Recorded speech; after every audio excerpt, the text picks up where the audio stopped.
Good day, guys, and welcome to another episode of Riding in Tandem.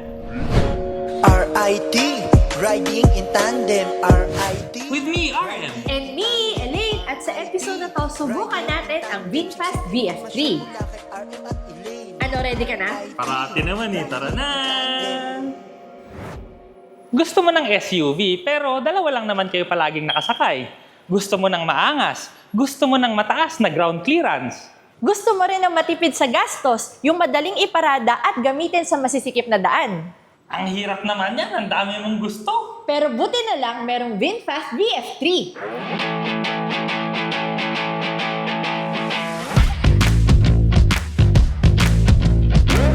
Ang makina nito ay pure electric motor. May maximum power ito na 40 horsepower or 30 kilowatts. May maximum torque naman ito na 110 Newton meters. Ang battery ay may capacity na 18.64 kWh at 215 kilometers ang range pag full charge.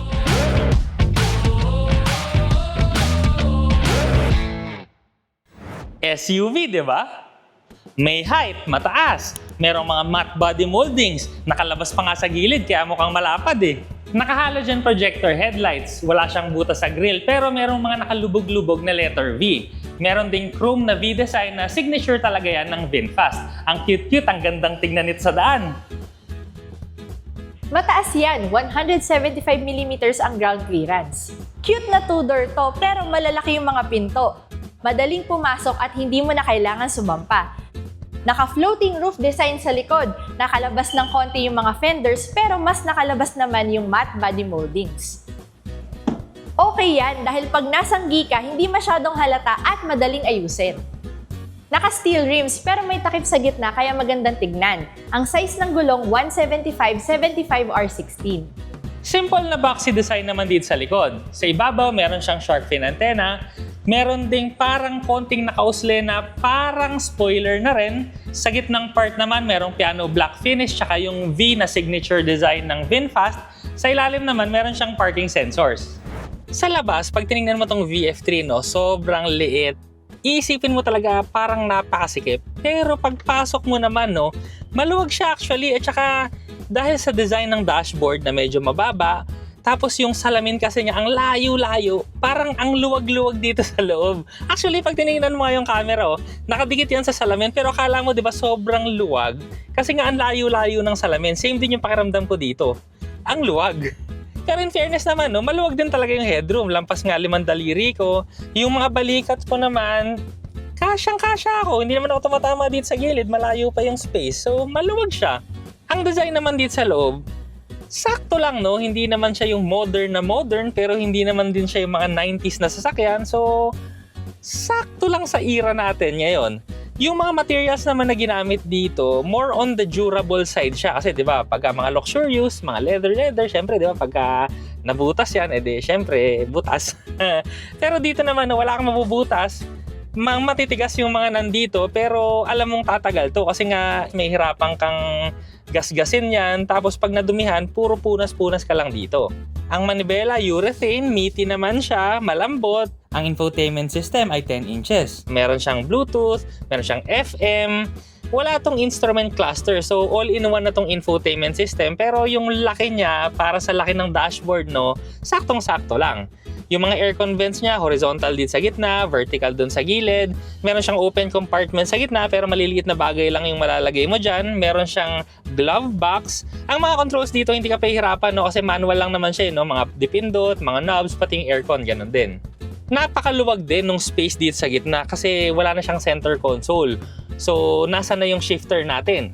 Eh, di wala dyan. Nandito na siya sa manibela. Ida-down mo lang siya para mag-drive, tapos pataas yung reverse. Tapos yung parking button niya, kasama na yung handbrake dyan, pipindutin mo lang yun nasa dulo ng stock. Yung mga switches naman ng ilaw tsaka windshield wiper, magkasama na dito sa left side. Ano na lang ngayon ang meron dito sa center console? So, meron doon, no, malalim, merong compartment sa ibabaw tsaka sa baba. Meron siyang USB Type-C. Dito sa gitna, nandito yung lalagyan ng susi na pag aandar ka, no, dyan mo lang isushoot yung susi mo. Merong 2 cup holders. Fabric seats naman yung maupuan nito. Hindi naman siya katigasan, hindi rin kalambutan. So may design siya, no? Merong pink na strip sa gitna, tapos merong light gray, tsaka medyo dark gray. Sakto lang naman sa city talaga yung fabric seats kasi hindi siya iinit na kagaya ng leather. Dito sa second row, ito yung normal driving position ni RM. 5'4" ang height ko, halos isang dangkal yung headroom ko at 3 daliri naman yung knee room ko. Magkabilang side merong cup holders at parehong may seatbelt. Etong sandalan ko, medyo naka-recline siya kaya komportable ka dito. At nilubog din nila yung sandalan nitong first row seats para mas maipasok nyo pa yung mga tuhod nyo. Manual yung bukasan sa likod, pero pag binuksan mo naman kasi, halos automatic nang bumubukas. Yung space naman, medyo maliit lang siya, pero kasya naman yung attaché case. Oh, alam niyo yun? English yun, ha? Pero kung kailangan nyo ng more space, pwede nyo namang itupi itong second row, tapos buo yan magiging malaking space. Napaka-cute, parang ang sarap-sarap gamitin sa city, di subukan naman natin ngayon kung kamusta nga ba talaga. Let's go! Sa feeling ng pagmamaneho no, habang nakaupo ka dito, parang malaking sasakyan din yung dala mo. Kasi yung dashboard mo kasi malayo, tas may hood ka pa So parang hindi siya ganun kaliit. Pero maliit pa rin. Tama yung sinabi niya, no? Mukhang ang feeling dito malapad yung sasakyan. Pero pag sa labas, hindi naman masyado. Bagay na bagay talaga to sa city kasi ang lambot ng steering niya. Hindi ka mapapagod sa mga liko-liko. Yan naman yung importante kasi kumbaga yung mga kukuha naman ng sasakyan na to, ang gusto nila yung comfort sa daily drive. Doon naman nagsashine to kasi kailangan mo talaga yung madaling dalhin. So yung throttle response nito, maganda. Actually, pagka ano mo nga, ayan umaarangkada siya ng mabilis, hindi ka mahihirapan sa traffic na sumunod sa tuli ng ibang sasakyan. Ang braking maganda rin, so hindi siya pumapako, tsaka malakas yung kapit. Yung mga kalsada rin dito, hindi kasi kagandahan, no? Anyway, kahit saan naman sa Pilipinas. So, dito kasi yung mga asfalto, medyo hindi pantay, may uka, sabihin na natin hindi perfecto. Pero yung suspension nito, no, okay naman siya. Huwag mo nang i-expect syempre dito yung luxury levels ng ganda ng suspension. Pero kung daily driving mo lang din naman, short distances, kahit nga long distances, huwag lang sobrang long distance, pwedeng-pwede to. Komportable na rin yung suspension niya. For daily driving, no, dapat din talaga malakas yung aircon, kagaya nito. Kaya hindi kami naiinitan dito sa loob. At yung radyo rin nito, maganda rin yung tunog. Pero ang pinaka nagustuhan ko, yung space. Dahil yung upuan, lalo na ngayon, dalawa lang kami, or kung kayo, lagi lang kayong dalawa lang kayo, or mag-isa ka lang, pwede mong isagad yung upuan. Actually, hindi ko natatouch yung dulo. Hindi, no? Yung paa ko, hindi siya umaabot doon. Wala akong natutungtungan. So far sa nakikita ko, no, feeling ko kahit mga lampas 6-footer, kakasya. Kasi yung headroom, tingnan mo, dalawang kamay ko yung space. Oo. Tapos yung paa ni Elaine, hindi niya masagad doon sa dulo. So, Hindi ko nahawakan sa dulo. kahit malaking tao, hindi ka mamomroblema. Huwag lang yung laki mo, pa ganito. Pero syempre, pag ganito, no, ako, medyo malaki naman talaga akong malaki tao. kami yan. Tiyan mo, hindi naman Sige, kami relax muna, relax. So, hindi naman nagtatouch yung shoulder namin, pero malapit. Pero at least, di ba, kasyang-kasya kaming dalawa dito. Napakaganda rin itong sasakyan na to, no? Lalo na kung gagamitin mo siya sa mga daily errands. Kasi alam naman natin, di ba, ang hirap-hirap magparada. Pero ito kasi, no, hindi siya malaki. So, compact lang siya, maliit, mini. So, hindi ka mahihirapan kahit sa mga tabi-tabi lang, sa parking, no? Di ba, minsan yung mga parking dito sa atin, parang saktong-sakto na lang yung mga SUV sa linya. Pero minsan pag nga, ito, alanganin pa eh. di ba? Pero pag ito yung dala mo, kahit pa masikip yung parking slot, maluwag ka pa rin. Salpak mo lang na isalpak. Oo. So, yun naman yung advantage nito. Pero ang pinakamagandang advantage kasi ng electric cars, yung cost ng pag-andar mo. Ito, dahil nga electric siya, mas mura talaga yung kuryente. So, per kilowatt hour, mga nasa 14 pesos, 15 pesos. Depende, no? Kung kunwari, nasa mga mamahaling lugar ka, syempre, medyo mas mahal din yung kuryente doon. Or pagka nasa, isla ka, ganyan, syempre, mas mataas yung kuryente. Pero dito sa amin sa Cavite, mga ganyan, mga 15, nag-iiba-iba kasi yan so makikita mo naman yan doon sa Meralco bills nyo kung interesado kayong malaman. Ang full charge ng battery nito, 260 pesos. 0.96. Sige, sabihin mo na, sige, 260.96. Kayang tumakbo nito ng 215 kilometers. So kung susumahin mo per kilowatt hour, nasa mga around 1 peso plus ka lang. Hindi ka aabot ng 2 pesos per kilometer. So napakamura nun kasi ang compute ko sa amin no, sa 1.5 liter na gasoline engine, nasa mga 6 pesos per kilowatt hour Wow. yan. Ang laki ng matitipid mo sa pang-araw-araw na commute mo. Para ka lang nakamotor sa gastos nito sa peso kumpara sa motor. Parang parehas lang kayo ng gastos. Oo, pero dito kasi pwede kayong 4. Oo. At saka naka-aircon ka. Tsaka hindi ka mababasa. Oo, di ba? So, yun talaga kung paano mong gamitin Tsaka yung wala motor. kang coding. Isa pa yun, no? Araw-araw mong gamitin, wala kang coding. Napaka-convenient talaga nitong VF3. So, sa pang daily drive mo, pero SUV to.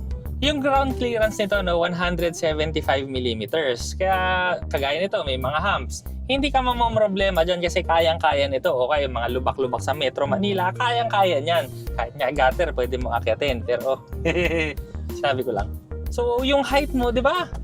Ang liit-liit mo pero mataas ka, kaya mas may labang ka sa baha. So, sa mga nagtatanong, paano yung battery? Ano naman yan, may mga IP certification yan na safe yan sa tubig. Para naman sa warranty nito, 7 years ang warranty nitong sasakyan na to at 10 years naman yung battery.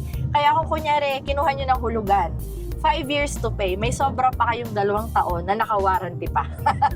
Ang fastest battery recharge time nito from 10% to 70%, 36 minutes lang. Kaya kunyari, nakalimutan mong i-charge kagabi, aalis ka na ngayon, habang kumakain, makaka 10% to 70% ka within 36 minutes. So makakapagkape ka pa doon. Sa fast charger yon. Pero just in case na nasa bahay ka naman, tas ang gamit mo yung portable charger, syempre medyo mas slower yon. Pero ito kasi yung iba sa mga sa mga electric vehicles, yung mentality mo kasi iba dapat. Pagka sa gasoline engine kasi yung sasakyan na gamit mo, dapat magpapagas ka niyan pag wala na.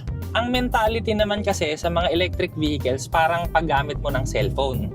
Huwag kang aalis sa bahay kung yung battery mo hindi aabot dun sa paggagamitan mo sa isang araw. So, kunwari ako, yung cellphone ko kasi tuwing gabi, nagcha-charge talaga ako kasi isang araw lang yung tinatagal sa akin ng battery ko kasi ang daming ginagawa. Sa mga EVs, ganun din dapat. Magcha-charge ka sa gabi na lang para pag-gising mo, full charge ka na. Ready to use. Ready to use. Tsaka pag bumili ka kasi ng EV, dapat alam mo kung saan siya gagamitin. So, kung kunwari, kagaya nito, 215 kilometers in one go. So, isang full charge yon.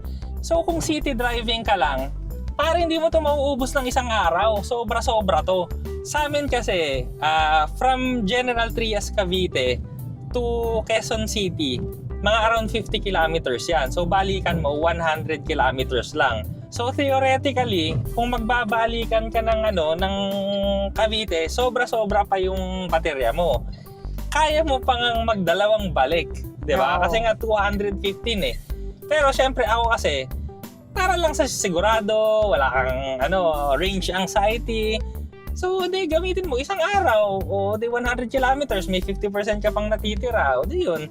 Tsaka iba pa rin talaga yung pagka meron kang sariling charger sa bahay. Kasi yun nga, doon mo na lang isaksak, pagising mo okay ka na. May libre naman tong kasama actually. So, dalawa, pwede kang mamili nga lang. So, anong gusto mo? Kung portable charger, pwede yun yung kasama niyang libre. Or kung gusto mo naman wall charger, pwede rin na yun yung libre. So, ikaw naman mamimili doon kung anong gusto mong libre. Or kung gusto mo meron ka pareho, bilhin mo na lang yung wala ka. Maliit yung sasakyan, pero maluwag. Tsaka ito pa, 4 yung upuan dito. So, pwede ka pang mag-angkas ng 2 dun sa likod. Si Linya, tinesting yung kanina eh. Kasyang-kasya siya. Actually, Oo. ako kasya rin, pero yung tuhod ko medyo dikit. So, kailangan i-adjust mo pa tong upuan ng konti. Ako may extra pang 3 daliri. Maganda yung ginawa nila dun sa kasi, sa sandalan dun sa likod. Kasi lubog yung gitna. So, yung tuhod mo, pwede mong i-shoot dun. Mas may space ka. Kaya, parang sa akin, yung upo ko dun, komportabling ganun lang.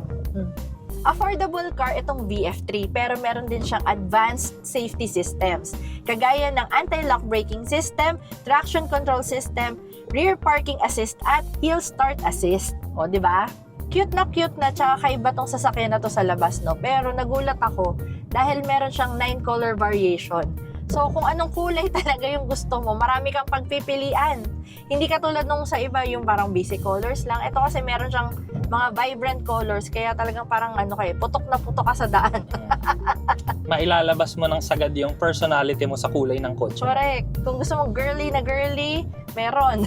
Kung bright person, yellow. Oo. Kung medyo introvert ka at gusto mo yung mga lang, neutral color, meron din. Oh, or gusto mo ng medyo gangsta, may itim. Bahala na kayo kung ano gusto nyong piliin. Ang VinFast VF3 ay nagkakahalaga ng 745,000 pesos. Kung kailangan nyo ng maliit, matipid at mapormang sasakyan, subukan nyo na tong VinFast VF3. Para sa akin, ang pinaka-importante dito sa VF3, yung running costs mo. Kung gusto mo talaga ng commuter na pang-araw-araw na bagay sa Metro Manila na hindi ka mamumroblema sa ground clearance, saktong-sakto para sa ito. Maraming salamat sa panonood! Sana nag-enjoy po kayo at may natutunan kayo sa video namin. O, next video na! RIT, riding in tandem. RIT, riding in tandem. RIT, riding in tandem. Siksik na impormasyon mula kay RM at Elaine.